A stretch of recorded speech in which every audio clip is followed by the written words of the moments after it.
आता मेट्रोचा प्रवास सुरू झाला। आम्ही याच्यावर थांबलो नाही। आज पुढचा सुद्धा टप्पे सुरू झाले। कात्रज ते स्वांगेट ते कात्रजच्या भुईर मार्गाचं 5 किलोमीटरच्या मार्गाचं भूमिपूजन झालं। आज आपल्याला पुढच्या काळामध्ये वनाज ते चांदी चौक हा मार्ग होणार आहे। इकडे रामवाडीपासून वाघोलीपर्यंतचा मेट्रो मार्ग पूर्ण होणार आहे।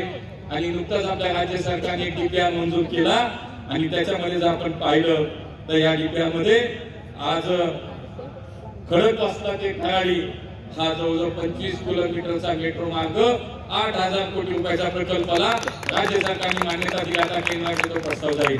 मी आपल्याला सांगेन की त्याच्यानंतर शिवाय नॉनस्टॉप ते भानीपार हा जवळजवळ 1765 कोटीचा प्रकल्प आपला आता मंजूर झाला, तो सुद्धा सुरू होईल। अशा प्रकारे हिंजवडी ते शिवाजीनगर देशातली पहिली पीपीपी मॉडेलवरची मेट्रो माननीय देवेंद्रजींच्या नेतृत्वाखाली पुण्यामध्ये सुरू झाली।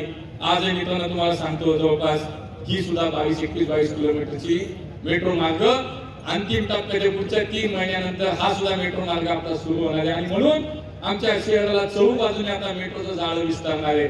चहूबाजूने आम्ही आता या ठिकाणी आमच्या शहरातला नागरिक आता मेट्रोने फिरेल। दुसऱ्या बाजूला सार्वजनिक वाहतूक व्यवस्थेच्या संदर्भामध्ये केंद्र सरकारच्या माध्यमातून